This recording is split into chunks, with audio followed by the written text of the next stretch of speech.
جس میں حضرت آدم علیہ السلام کا عصا تھا، بہت سارے نبیوں کے تبرکات تھے. بنی اسرائیل اس صندوق کو لے کر چلتے تھے ہر جنگ میں. کبھی بھی جنگ میں جانا ہو تو وہ صندوق لے کر جاتے تھے. اس کو تابوت سکینہ کہتے ہیں. اسے رکھ کر کے دعا کرتے تھے، اللہ ان کو فتح عطا کرتا تھا. وہ تابوت بھی ختم کر دیا گیا تھا، وہاں سے غائب ہو گیا تھا. ہرکیولس کے زمانے میں سب ختم ہوا. ٹیمپل دوسری مرتبہ ڈسٹروائے ہوا ہے، ڈیمولش کر دیا گیا ہے. یہ بات آپ کے دماغ میں رہے. 2 مرتبہ تعمیر ہوا اور 2 ختم کر دیا گیا. ہیکل سلیمانی. اس کے بعد صدیاں گزر گئیں. رسول کریم صلی اللہ تعالی علیہ وسلم کی تعلیمات نے دنیا کو روشن کیا، اور پھر عیسائیوں کا قبضہ جو بیت المقدس پر تھا، سیدنا عمر فاروق رضی اللہ تعالیٰ عنہ کے زمانے میں ان سے بھی اس مقدس مسجد کو آزاد کرایا گیا، اور مسجد اقصی مسلمانوں کا اس وقت سے لے کر کے ایک مقدس مقام بن کر رہی. کب سے؟ حضرت عمر فاروق رضی اللہ تعالیٰ عنہ کے زمانے سے آج تک. ہاں، بیچ میں ایک مرتبہ اور عیسائیوں نے اس پر غلبہ کیا تھا، تو سلطان صلاح الدین ایوبی رحمۃ اللہ علیہ نے بھی اس مسجد اقصی کو آزاد کرایا. اس کے بعد سے آج تک. لیکن اس کا کیا، جو ٹیمپل جو ٹوٹی،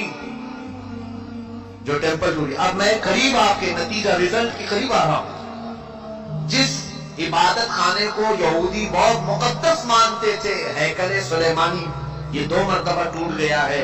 اب سنیے کہ ان کی بشارتوں میں یہ تک لکھا گیا ہے، جس وقت تم اپنا عبادت خانہ تیسری مرتبہ تعمیر کرو گے، تمہارا مسیحا آ جائے گا. اب اخبارات اٹھاؤ، اب انٹرنیٹ پر جا کر یہ بھی سرچ کرو تھرڈ ٹیمپل کیا ہے. میں نے یہ بھی پڑھا کہ ابھی کی نیوز ہے کہ اسرائیل میں یہ اعلان کیا گیا ہے کہ ہم تھرڈ ٹیمپل بنانے جا رہے ہیں. تھرڈ ٹیمپل کیا ہے؟ وہی ہیکل سلیمانی جس کے لیے یہ 70 سال سے فلسطینیوں کا قتل عام کر رہے ہیں، اور کتنی سرنگیں انہوں نے کھود کر کے دیکھی اور ہیکل سلیمانی کی باقیات کو ڈھونڈنے کے لیے. اب جلدی میں آ رہا ہوں. یہودیوں نے ابھی اپنے اخبارات میں یہ بھی اعلان کیا کہ ان کو تابوت سکینہ بھی مل گیا. جو تابوت سکینہ غائب تھا وہ مل گیا، اور اس کے علاوہ وہ جگہ بھی مل گئی جہاں پر ہیکل سلیمانی تعمیر تھا. اب ان کو یہ خبر ہو گئی. آپ کو یہ ایگریمنٹ بھی میں یاد دلاؤں کہ آج سے 70 سال پہلے، سن 1948 کے قریب، جب بیت المقدس کے قریب یہودی جا کر رہنے لگے، اسرائیل ایک ملک کی شکل میں آیا، تو ایک ایگریمنٹ عرب ملکوں کے ساتھ یہ پاس ہوا تھا کہ یہ جہاں چاہے رہیں اسرائیل میں، لیکن بیت المقدس کو ہاتھ نہیں لگائیں گے اور مسلمانوں کو جانے سے نہیں روکیں گے. تو انہوں نے سائن بھی کیا تھا، اور ان کا خیال یہ تھا کہ بیت المقدس الگ چیز ہے، ہمارا ہیکل سلیمانی الگ چیز ہے. لیکن اب جا کر انہیں یہ خبر ملی کہ ٹامب آف راک جس کو کہتے ہیں، جو پیلا گنبد مسجد اقصی کا دکھتا ہے، اب یہودیوں نے یہ اپنی تحقیقات میں کہا ہے ہیکل سلیمانی وہی تھا جہاں یہ ٹامب آف راک بنا ہوا. اب ان کے لیے نہایت ضروری ہو گیا ہے کہ بیت المقدس کو شہید کر دیا جائے.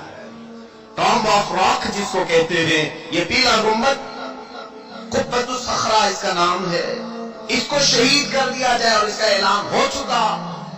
اور چوتھی ایک اور بشارت سن لیجیے، جہاں پر مسجد اقصی قائم ہے، یہ یروشلم. میں ان تمام باتوں کو جو پیش کر رہا ہوں، قانونی اعتبار سے بہت سارے لوگ سمجھتے ہیں ان پیچیدگیوں کو. جس نے بھی یہودیوں کے متعلق بات کی ہے اس کا قتل کر دیا جاتا ہے، مار دیا جاتا ہے. میں بار بار اس کا اعتراف کرتا ہوں، مجھے اس کی پرواہ نہیں. ہاں، اس کی پرواہ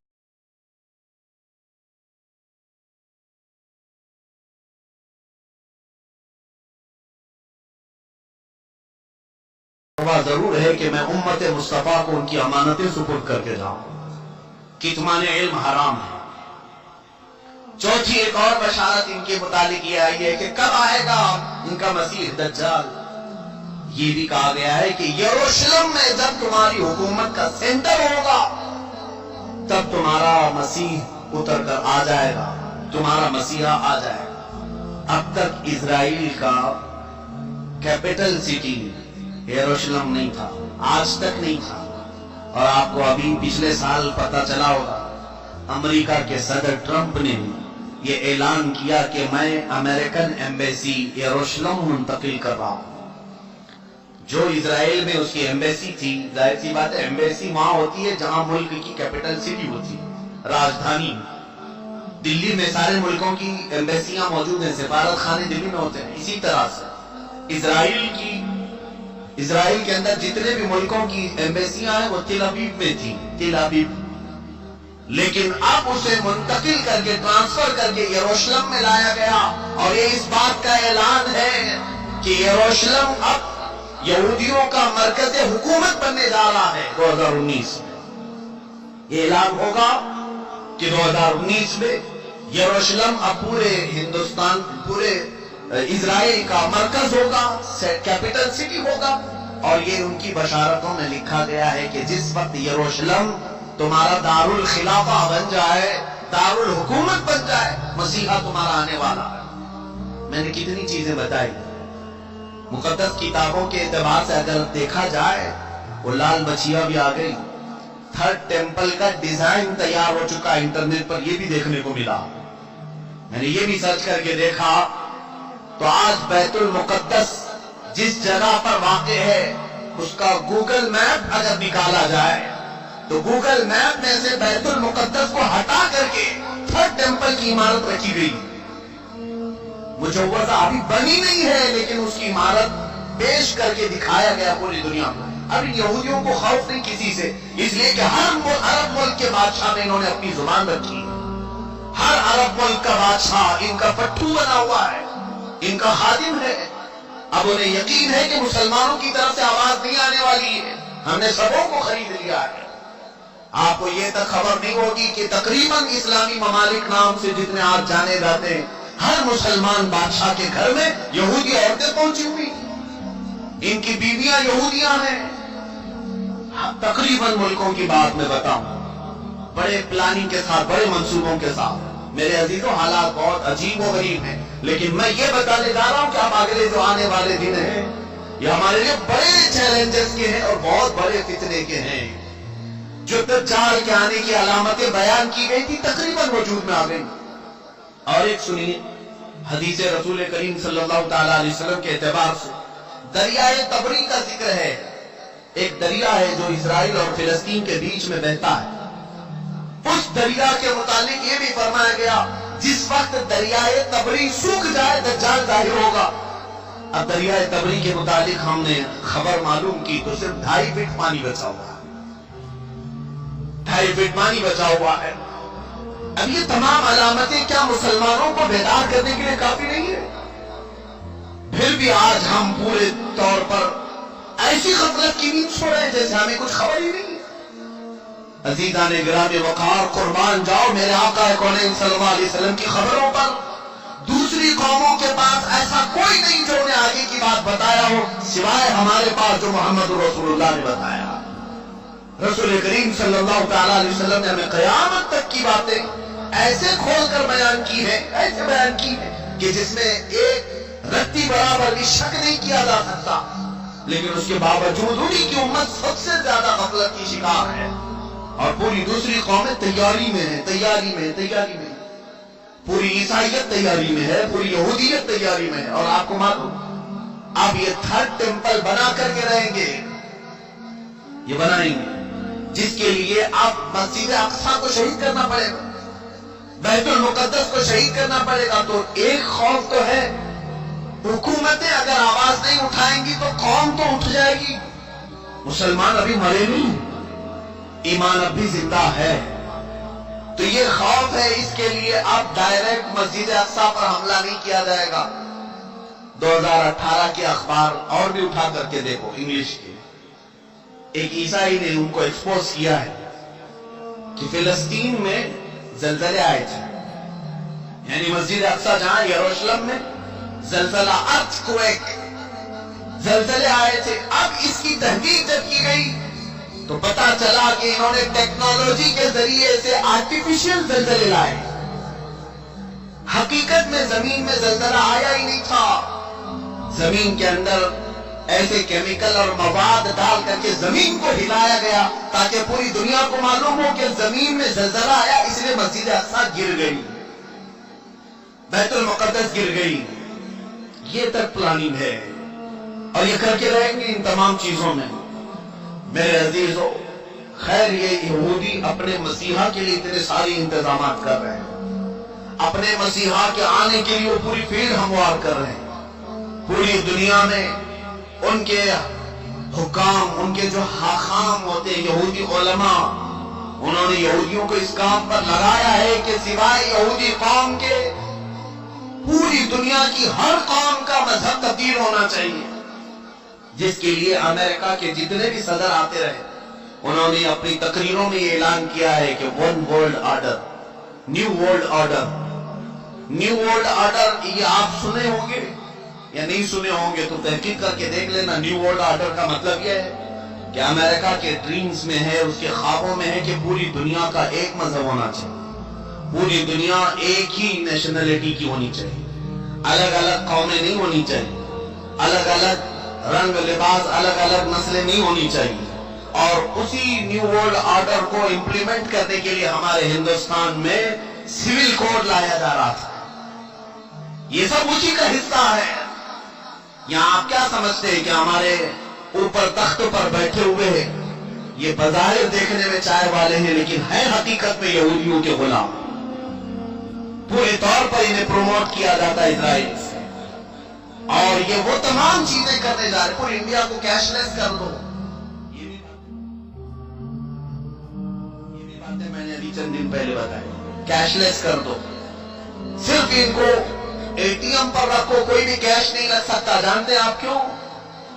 گورنمنٹ کے پاس ہے تمہارے آدھار کی تمام تفصیلات، آدھار کارڈ سب نے بنائے، ہم نے بھی بنائے، ہماری آنکھوں کے بھی، ہمارے ہاتھوں کے بھی، سب کچھ لے لیا گیا، اور پھر ہمارے بینک کے سارے اکاؤنٹس کو آدھار سے جوڑا گیا ہے۔ جانتے ہیں آپ نے سارا اپنا مال بینک میں جمع کیا ہے، گورنمنٹ جس دن بھی چاہے آپ کا اکاؤنٹ ڈی ایکٹیویٹ کر سکتی ہے۔ آپ اگر ان کی باتیں نہیں مانتے، آپ ان کے ساتھ نہیں چلتے تو آپ کا اکاؤنٹ ڈی ایکٹیویٹ کر دیا جائے گا۔ جاؤ، کیا کرو گے؟ اب تم نے تو سارا مال وہاں رکھا تھا۔ یہ غلام بنانے کے طریقے ہیں کہ ہم جو کہہ رہے ہیں وہ مانو، ورنہ پھر تم بھوکے مر جاؤ گے، تمہارے پاس کچھ نہیں رہے گا۔ اور حدیث پاک میں یہ اس کی بھی بشارت آئی ہے، رسول کریم صلی اللہ تعالی علیہ وسلم نے فرمایا قیامت کے قریب ایک زمانہ ایسا آئے گا کہ لوگ انسان کا گوشت کھائیں گے۔ پوچھا گیا ایسا کیوں؟ کہا قحط کی وجہ سے، بھوک مری کی وجہ سے، سامان لینے کے لیے ان کے پاس مال نہیں ہوگا، پیسے نہیں ہوں گے، ایک دوسرے کو کاٹ کھائیں گے۔ اب یہ حدیث پاک میں ہے اور وہ عمل لایا جا رہا ہے آج، اور شاید اب یہ اگلے سالوں میں یہ سب امپلیمنٹ ہوگا۔